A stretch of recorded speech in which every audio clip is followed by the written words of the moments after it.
In today's video, I'm going to show you how to make the turnstile block.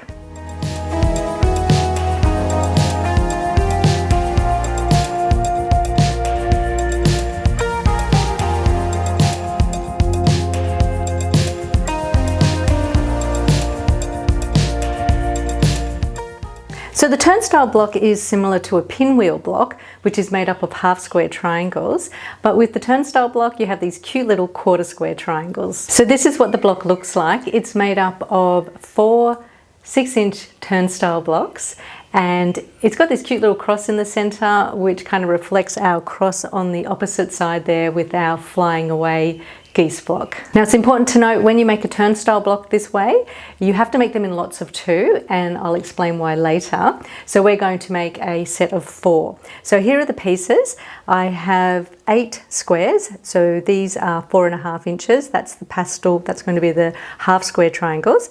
And then our small little quarter square triangles, these are cut 4 3/4, so there's 4 of those, and the background, 4 of those cut at 4 3/4 inches square. So to get started, turn the background squares over so that the wrong side is facing up, and we're going to mark a diagonal line from corner to corner onto each of these background squares.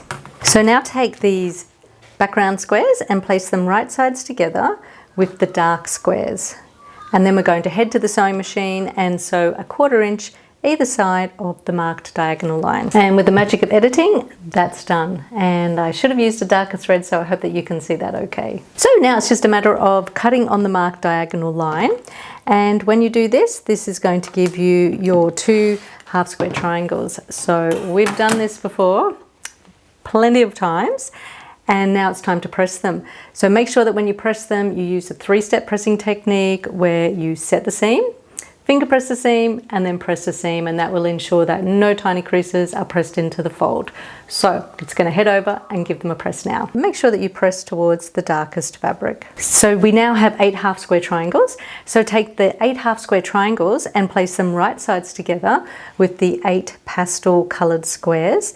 And you'll see that the half square triangles are a little bit smaller, so just center them so that you have an even amount of the underneath squares showing.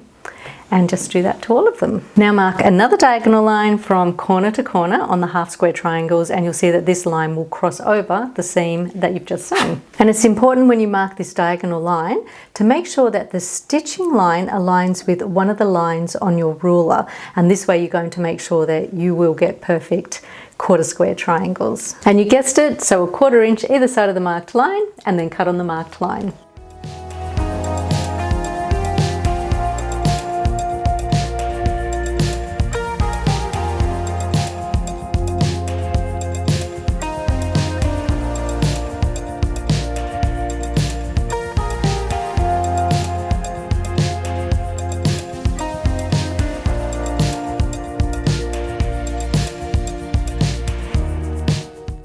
So I've gone ahead and pressed them and laid them out onto the cutting mat in rows of 4. Now half are facing one way and the other half are facing the other way.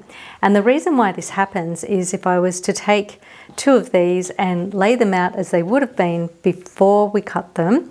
So you cut, open it out, and then you'll see they create a pair, or a mirror reversed image of each one. So the reason why you need to make them in like sets of 2 is because you need 4 of a kind to make a turnstile block. So if I put these back into their little rows, I'm now going to put them into groups of 4, and they're 4 of a kind, no pairs. So here's 4 of a kind, and this is how you make a turnstile block.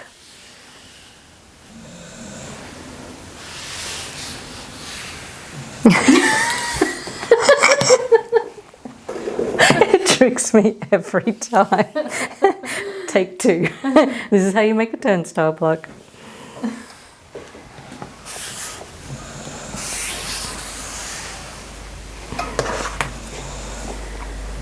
Yay, I did it. It's half of your brain. It really is. For some reason, every time I lay out a pinwheel block or a turnstile block, my brain always gets confused. And if you're the same as me, don't worry, there's step-by-step photos in the course notes, so you can't go wrong. Now the next thing is we have to trim these. So we're going to trim them to a 3.5 inch square. And I've been quite generous to make sure that you're going to have plenty of fabric and be able to trim. And this is how you trim. So this demonstration is for a right-handed person, and if you're left-handed, just put it in reverse. So I like to start with my seam in the bottom left side of our square. And I'm just going to pop the ruler on, and we're trimming to 3.5 inches square. So the first thing is to work out what half of 3.5 inches is, and that's 1 3/4. So start with the 45-degree line so that it's running along that 45-degree seam. Make sure that the center, so 1 3/4 inch mark, is on that where the seam meets, and then we're just going to trim. And before we do that, just make sure 3.5 inches is level with the seam at the bottom and level with the seam at the top, so that diagonal seam. And now we're just going to trim up the side and across the top edge. And now rotate the block so that the trimmed edges are now on the left side and the bottom edge. And take your ruler again. This time find the 3.5 inch line on your ruler and line that up with the trimmed edges. Here in the corner, that diagonal seam should meet the corner, and the same there. Our diagonal seam should be running with our seam there with that line, the 45-degree line. And once again, trim up the side and across the top.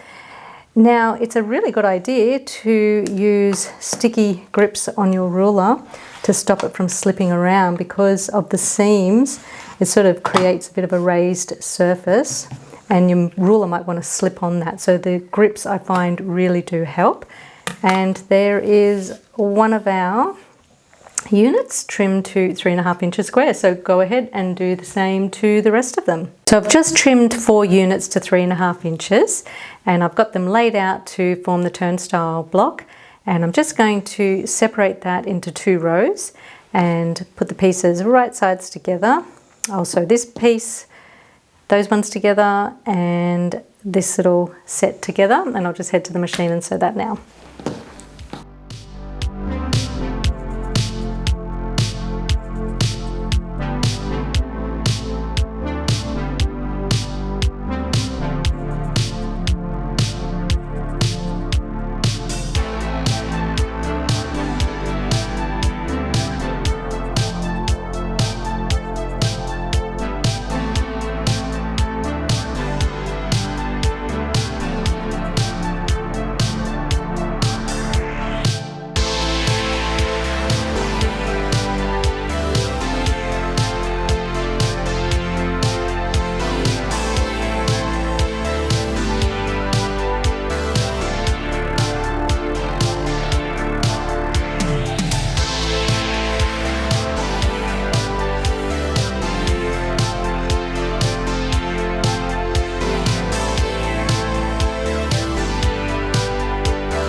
So now that we have the top and the bottom section of our turnstile block, we now need to put them right sides together and join them through the center. The most important thing about this is that we need to line up our center seams as well as we can. So to do this, you can either use the pin trick or you can glue based. So first of all, I'll show the pin trick, just in case this is your first video with us. Put the pieces with the right sides together. Take the pin and just put it through the stitching line there, where the diagonal stitching line meets the vertical stitching line. That's 1/4 inch in from the edge. Then take the pin and push it through 1/4 inch away from the edge. Once again, where all those vertical seams meet and the diagonal seams meet. So then put it together, and you'll see the seams are facing in opposite directions because we're pressed towards the darkest fabric. and squeeze those layers together and then bring the pin back up to the top. And you'll see that our seams are going to be nice and lined up, ready to sew. You know what, I've decided I'm going to use a combination of glue basting and the pin, so I'm now just going to put a few little dabs of glue on the edges, out towards the side edges of the block, and then bring them together like that. I will then go to the iron and just give them a little bit of a press just to dry the glue, and then I'm going to head to the machine to sew. I can't remember if I mentioned this, but I did mention it in another video, is that when you're going to spin a seam, you can't actually glue base the center of the seam, and we found that out when we made the carpenter's start block. Yeah, that was crazy. It was. Very hard.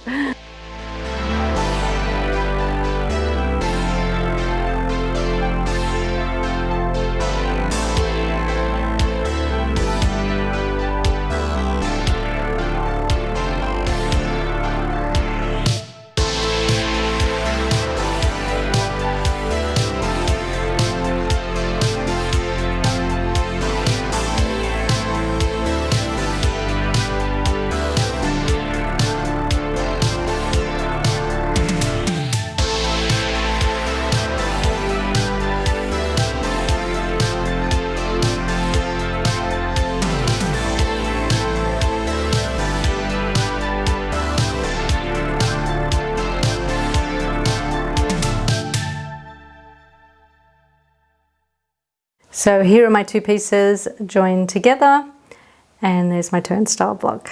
So if you're wondering why I used a little piece of paper to sew across the center seams, well, sometimes I have a bit of a problem where I'm sewing through bulky seams, and if the seam on the underneath is facing up, as I go to sew, it gets caught underneath the needle and it flicks forward, bunches up. Then my machine sews lots and lots of little tiny stitches, and it's incredibly frustrating. So I came up with an idea. If I just slip a piece of paper underneath there, it holds the seam where it should be. Then you can just keep carefully sewing your seam and then very gently tear the paper away, and it worked fantastic. And now to spin the seam. So you need to unpick the vertical seam back to the horizontal seam just sewn. So just carefully using your seam ripper. Do that on one side, just pop over to the other side and do the same thing. Just pull that thread back. It doesn't go any further than that horizontal stitching line. Then open the pieces out. Now one side of the seam is going to press up and the other side of the seam is going to press down. So once again, just sort of stay with pressing towards the darkest fabric. It does get a little bit bulky there, but that sews into our other pieces quite nicely. Just finger press. Just lightly press that because we can give that a better press from the front. Now when you get to the center, you need to open out just like that. So you'll see this seam's going down and this seam's going up, and it forms a little miniature pinwheel. When you get that little pinwheel, you know that it's worked correctly, and that's a nice flat seam, and then you can just press that, take that back over to the front and give that another press. So I've gone ahead and made two turnstile blocks, and I've made a pair. So you can see that one is facing this way when you look at the dark point, and the other one is facing the other way. So they're a pair or a mirror reverse image of each one. So go ahead and make a total of 4 turnstile blocks. And now for the fun part, you can lay them out to make our complete block. So just lay them out, and you're going to have the smaller strips in the middle and the squares in the center. Then divide them into 3 rows, join them together, and then join the 3 rows together to make the complete block. Then finish by sewing on the borders and quilt the block. You'll see the quilting instructions are in the course notes.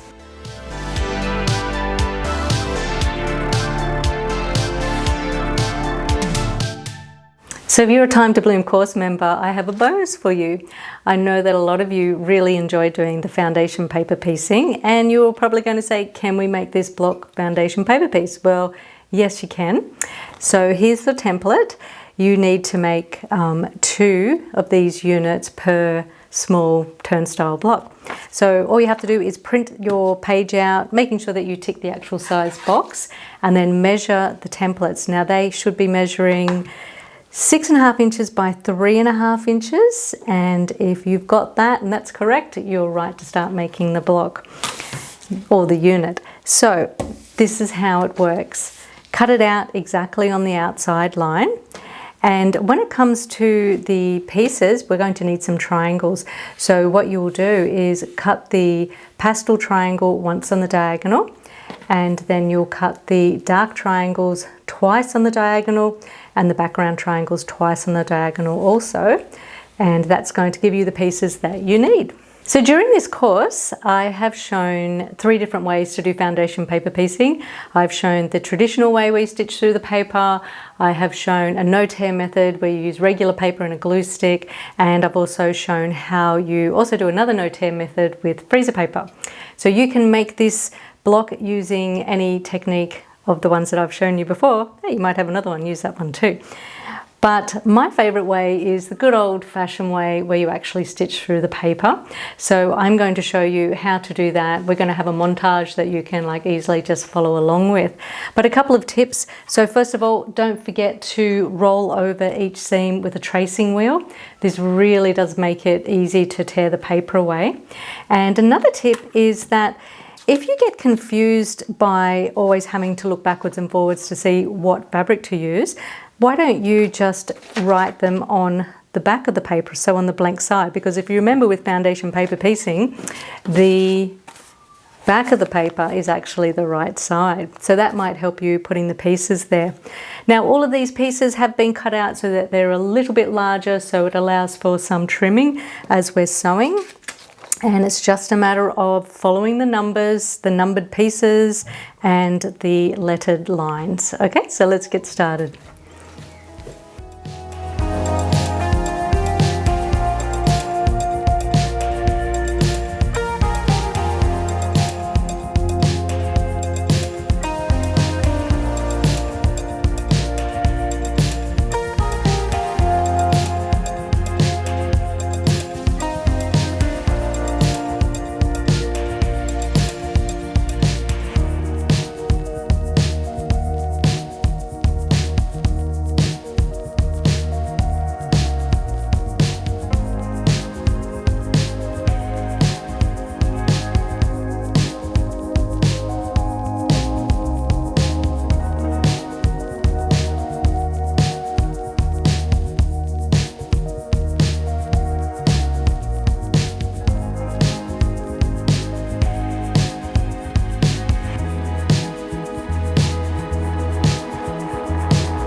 So 2 foundation templates, when you put them together, they make 1 turnstile unit.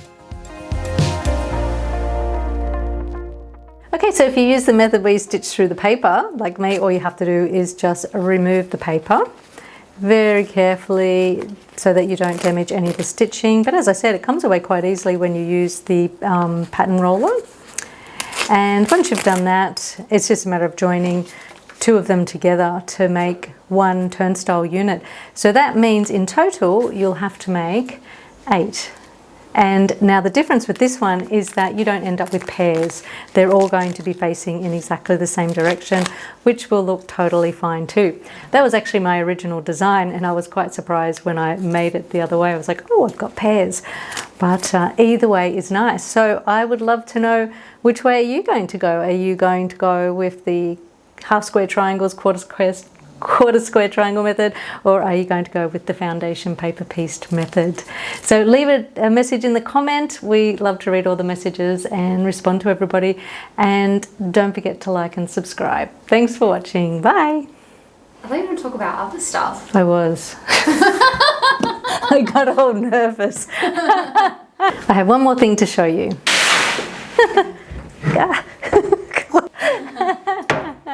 So, there it is.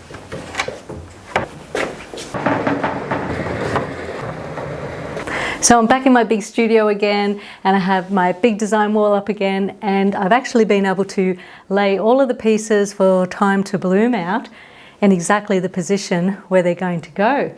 So you can see that there's only 5 more places left. So that's 3 more patchwork blocks and 2 more applique blocks. And over here, this is the applique block for this month, a pretty butterfly with some beautiful flowers there. We love how the quilt is coming together. I hope you're loving it too. If you're joining in with the course, we hope that you're having a great time and learning lots of new things. We love seeing everybody's blocks and reading all the comments. We just love it so much.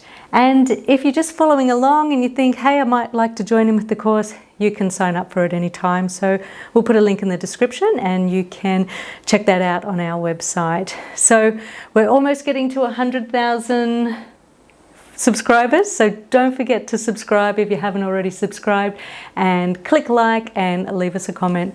Thanks for watching, everybody. Bye. Oops, this one should be here.